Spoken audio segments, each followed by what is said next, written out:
Hello and welcome to another episode of Relationship Alive. This is your host, Neil Satin. How do you turn the negative ways that you see your partner, or the negative ways that your partner sees you, into something positive? That's what we're going to focus on in today's episode.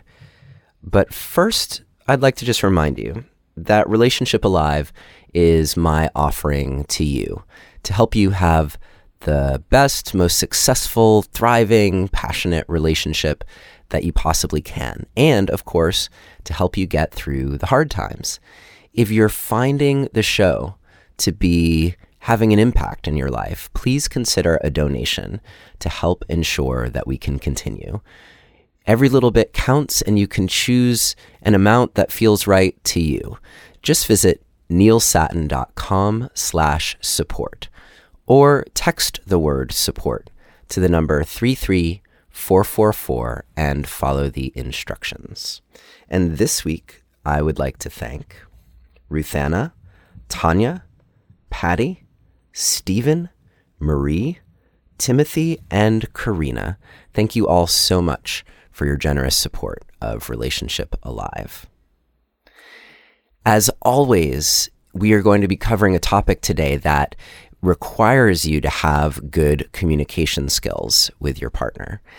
And I've put together a guide with my top 3 relationship communication secrets. These are the kinds of things that go a little bit against conventional wisdom in terms of how you might learn to communicate effectively, but these are the kind of things that help you stay connected, even if you're talking about something really challenging. So to download my free guide, all you have to do is visit neilsatin.com/relate, or you can text the word relate to the number 33444 and follow the instructions. I hope you caught last week's episode with Sue Johnson. It was a quickie. We just dove right into a question about how to handle being mismatched with your partner, like if you're really emotional and they're not emotional, or vice versa. How to handle that in a way that actually brings you closer together instead of what typically happens in that situation, which is you get driven further and further apart or feeling like you're not compatible. So definitely make sure you check out last week's episode. And as always, we are there for you to create a safe space to talk about relationship in the Relationship Alive community on Facebook. Just search for Relationship Alive community, click join the group, and we will let you in, assuming you have good things to say, right? Okay. And today's episode is coming about because I'm deep in preparation mode for my live show, Relationship Alive Live, which is happening with Terry Real this Thursday here in Portland, Maine. If you're in the area and it's not too late, you are still welcome to get tickets. There are a few available. Just visit neilsatin.com/tickets. And you can get all the lowdown and buy tickets for the show. And I hope to see you there. It's going to be a really good time. And so this work around how to turn the negative into something positive is based on something that Terry Real wrote about in The New Rules of Marriage. And this is something that I've found particularly helpful, not only in my own life, but also in the work that I do with clients. So I'm really excited to share it with you. I'm going to talk a little bit about how it works and what it, how to do it, and then how to put it into practice in your life. So that is what is on the docket for today. So very often we have 2 competing pictures of our partner operating at any given time. We can see our partner at their best, the ways that we were attracted to them when we first met them, or the ways that we've nurtured an attraction for them over the course of our relationship, getting to know them, seeing them at their best throughout your day-to-day life together. So you see those magical moments when you're reminded of the reasons why you chose to be with this person. And it could be something simple. It could be something big, and usually it's an interweaving of all of these elements that keep you that keep you drawn to that person. And so when things start to get a little rocky, we have that image as a beacon that pulls us continually toward that person and helps us stay focused on staying committed, holding them in the light of who you really believe them to be capable of. Now, of course, this can sometimes get us into trouble, right? Because if you hold the positive image so strongly that you ignore negative things that are happening that are actually detrimental to your relationship or detrimental to you personally, then that can be a big problem. And whether or not we're in a situation like that, you've probably actually encountered people where they hold on for dear life to this positive image they have of their partner or what they're potentially capable of, kind of ignoring all these ways that they're being negatively impacted in their own lives. And you might approach someone like that and be like, what are you doing? Like there's so much better that's possible for you. And yet that person is fiercely attached to what they see as the positive that they've experienced with their partner or the positive potential that their partner holds to the exclusion of everything else. So it's good to have a positive vision of your partner and of your relationship together, because it does give you something to aspire to and to keep you going like a compass in terms of knowing the direction that you're headed. And at the same time, you don't want to be blinded by that and ignore things that actually need to be addressed. Now, on the flip side, we also harbor a negative image of our partner. And this negative image is like the combination of all the things that they do that drive you crazy or that are truly negative, or that, and when I say truly negative, I mean things that are toxic to your relationship that they do, or things about them that you're not sure you could live with for the rest of your life. And all of those things get heaped in to this competing caricature. Like on the one hand, you have the positive caricature, which is all the glamorous and glorious, there we go. All the glamorous and glorious things about your partner, with their shining smile and their, chiseled or model-esque looks, etc. That's one caricature. And then on the other side, you have a competing caricature, which is just the misery that they're capable of or capable of putting you through. And Terry Real, who's going to be my guest for Relationship Alive Live tomorrow night, he calls this the core negative image that you have of your partner. And typically this image comes out when things start to go a little bit south. And we've already talked a lot on the show about how when you are dysregulated or triggered, that you go into fight or flight mode. You are seeing the world through your negative bias. Everything appears dangerous to you. And the things that are a little dangerous get amplified and can become super dangerous.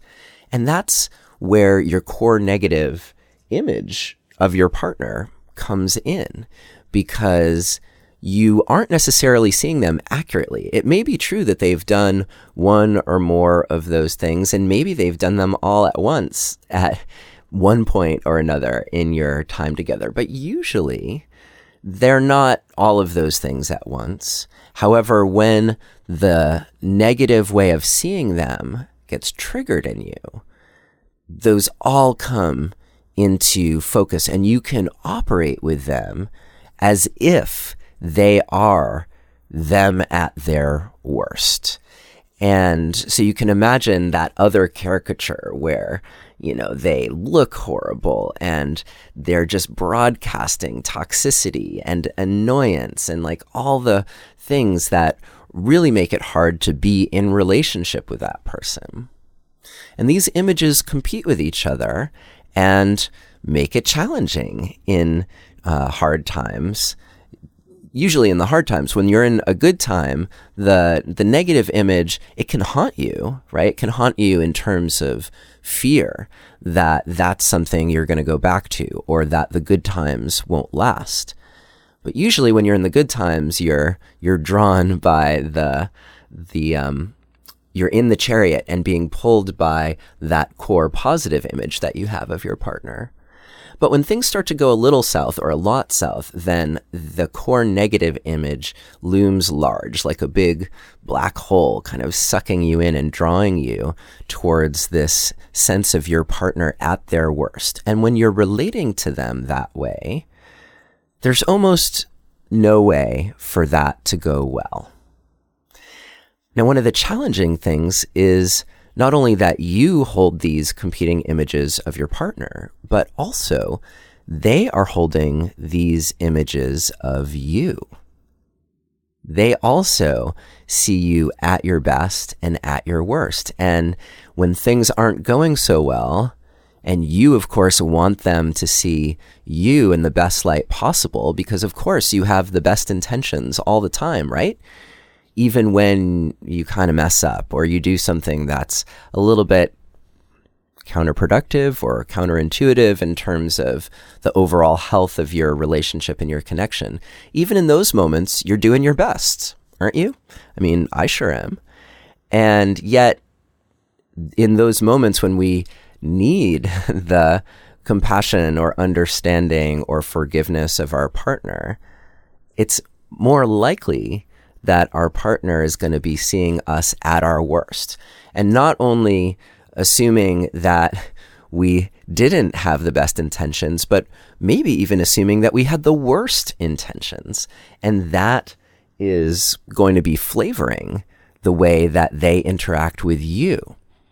So you can see that even though we both have these things, and it's not realistic to think that you're going to just get rid of those things. At the same time, both the overwhelmingly positive and the overwhelmingly negative have their downsides. They keep you out of the ever-present reality that's happening between the two of you. So I want to spend a little time on helping you learn how to make use of the core negative image that you have of your partner and that they have of you. And this is such valuable work. Terry and I actually spoke about it when we had our first episode together, which was, I think, episode 4 of the podcast. That's way back in the beginning. He was one of the first people that I spoke to, which is one of the reasons why I'm so excited to have him on stage with me for Relationship Alive Live, because our conversation was one of the formative conversations in terms of taking the podcast in the direction that it's gone. So it's pretty cool. And this work is so powerful. Now, some of the things that I'm going to share with you, as Terry warns in his book, The New Rules of Marriage, you may not want to do with your partner if they're not on board with doing relationship work with you. So, and I'll let you know as we go, like, okay, these are the things that you can do. And if your partner's on board, well, you might try these things too. So those are important distinctions to make. But the next important part of our journey is, now that we've acknowledged that we have a core positive image of our partner and a core negative image, what do we do to make use of that information? But first, I need to tell you about this week's sponsor. Their name is Sweet Hop, and what they offer is pretty cool. At venues and arenas around the country, games and concerts happen, and sadly, often the luxury suites and VIP boxes sit empty or half full because the people who own them aren't there, and they're not made readily available and accessible to people like you and me compared to general admission seating. So if you've ever wondered what it might be like to take in a concert or a game from one of those luxury boxes, that's where SweetHop comes in, because they allow the owners of those luxury boxes to sell tickets directly to you so that you can have that experience. The luxury suites and VIP box seats are typically available in groups of 2 to 8 seats, which makes them perfect for a date night or a group of friends. And they usually include access to luxury clubs, exclusive bathrooms, which can be really key at a big event like that, and VIP entrance to the venue. These are also great seats for a show, and along with having plenty of space and no random sweaty drunk people landing on top of you, although, I mean, the ones known to you might land on top of you still, there are also usually fabulous food and beverage options that can help turn a regular event into a luxury experience. On the SweetHop website, it's super easy to browse the list of events or games in your area, or to simply pull up a venue and see everything that's available. So if you're looking for an extra special date night option that your partner definitely won't forget, check out SweetHop. Visit www.sweethop.com/date night to find an amphitheater or show near you. That's SUITE hop.com/date night. And thanks again, SweetHop, for sponsoring this episode of Relationship Alive. Okay, so let's get back into how to make use of your core negative image of your partner and their core negative image of you. So the first thing that you have to do is you have to actually make it explicit. And for this, I recommend that you actually write it down. So sit down and in a paragraph or two, write down exactly what your core negative image is of your partner. What is them at their worst? And I invite you to leave no stone unturned here. I mean, then again, you don't want to go on for pages. So you want to condense it into, like, if you were casting a role in a feature film, what is the character that your partner plays? So this isn't meant to be a laundry list of all the things they've ever done to wrong you.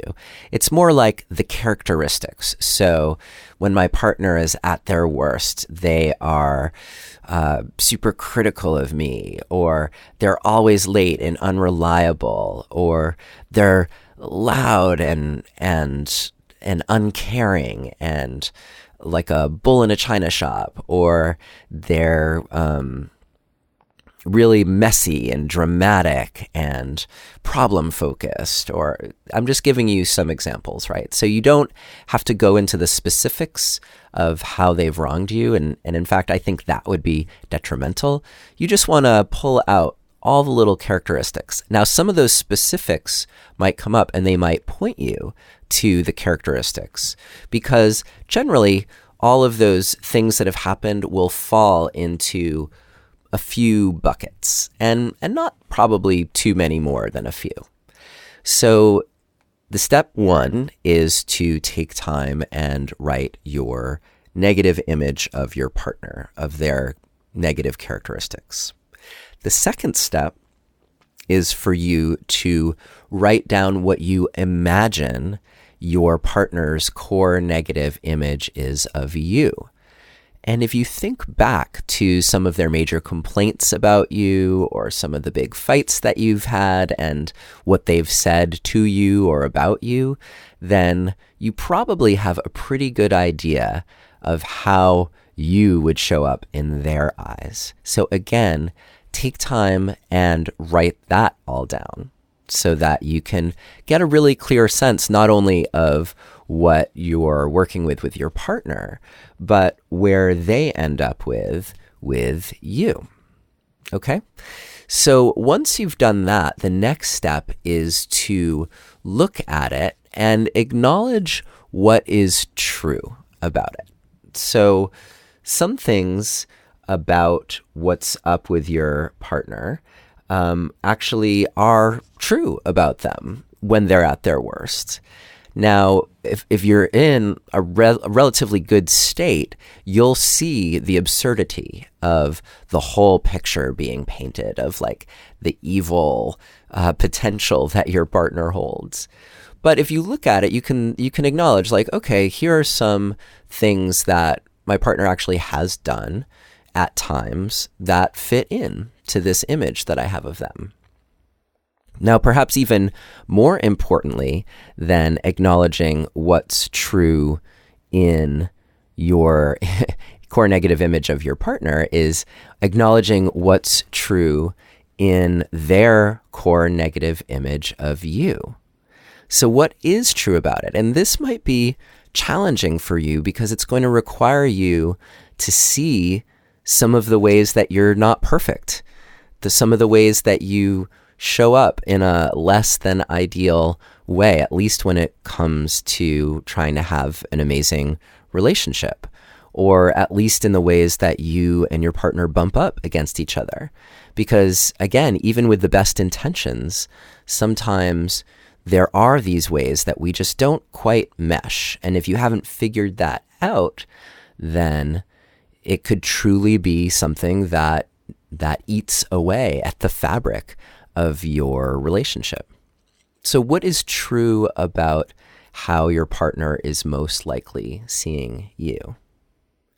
Now, if you're in a good space with your partner and you have really good communication, like you've downloaded my communication guide, and very soon my communication course is going to be ready, which will have extra stuff to help you be able to talk about things like this. If you're able, then you can sit and share these things with your partner. Now, you want to do it at a time that feels really good and where you don't want to spring it on each other. And if it's possible, you want to maintain a spirit of playfulness about it. So you set the stage by saying like this, like I recognize this is a caricature, that this isn't really you. But when things are going bad or a little bit off the rails, this is how I see you. And this is how I think you see me. And in fact, that could be a good way to lead is, this is how I think you see me. Is that true? Now, if you're doing this with your partner, then they also have already written all this down. So you get to compare notes about what you've seen that's accurate in terms of like the core negative image that you think your partner has of you and the core negative image that you have of your partner. You can see where your ideas line up, and you can see where maybe you had some blind spots about the ways that they saw you, or they can see their blind spots about the ways that you see them. Now, if you start to feel this conversation going off the rails, I suggest that you take a break, and you might want to even decide ahead of time that if things start to get a little dicey or feel like they're getting harsh or you're getting harsh with each other, that you take a time out and that you have another strategy of something that you're going to do. I would suggest getting outside, taking a walk together, doing something different, and recognizing that just talking about the negative ways that you see each other, that can be in itself really triggering. So it would be normal for that to be a challenging conversation. And that's why it's important, if you're going to have that conversation with your partner, that you do it in a context that's safe and as playful as possible. Now, you might also take some time. We're talking about how to see the positive in the negative, but you might also want to take some time to share your positive image with your partner and tell them all the ways that you think that they're glorious or that you've seen them be amazing and all the things that you savor and appreciate about them. That could be another thing to keep on reserve to help you with this conversation. But we're ideally getting really strategic here about the negative because there is useful information in there for you. As you've seen, there are some truths to the negative ways that your partner sees you. And it's the ways in which it's true that you actually have the most power to create positive change in your relationship. And that's another thing that's really helpful in this conversation, if you're having it, is to acknowledge together what's true. So when your partner has shared with you what they see as you at your worst, then it can be really helpful to say, yeah, wow, well, I can see how you would see me that way.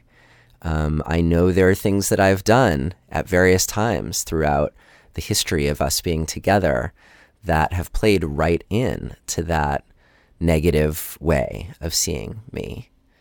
And that can bring a lot of safety to the conversation for your partner to hear you acknowledging what's valid about what they've said.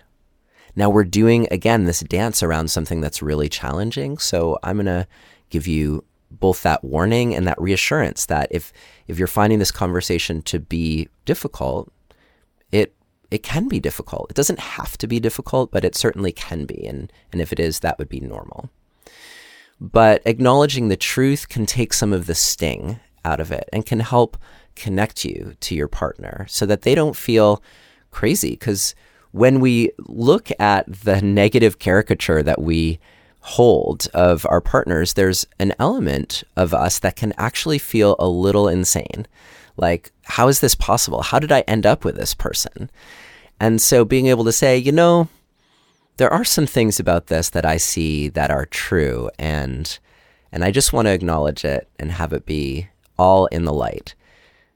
Again, that's really grounding and centering and actually helps bring you back to solid ground.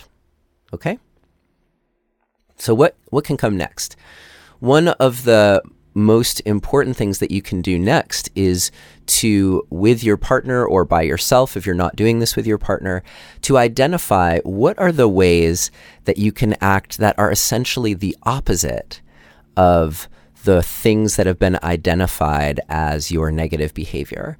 So if the negative behavior is that you're always late, then what you might identify is to make all kinds of effort to be completely on time. In fact, to be even early to things that you need to be at to attend.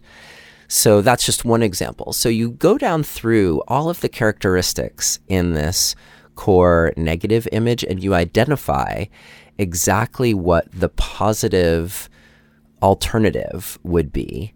And you have a list of ways at that point that are almost like the operating manual to the success of your relationship. And as Terry Real writes, it's not important that you always do those things, but you want to be in choice about it. So you know what your options are. If you're dealing with the behavior of frequently being late, then you know when you are choosing to be late, what the consequences of that might be, that you're playing right into your partner's core negative image of you. And when that's happening, then things may not go so well. On the other hand, if you know, if I just make special effort to be on time, that not only is that going to be great for all of us, because let's face it, being on time generally is a little bit less stressful and more easeful than being late, you're also offering your partner the antidote to this thing that burns inside them. No one wants to feel attached to this toxic, negative image of you. And so offering them this sweetness as a way of counteracting the negative way they see you is actually contributing a lot of positive energy to the relationship. So you get the operating manual of you. And if you're doing this with your partner, then that's great. You can offer this to each other and go down through that list.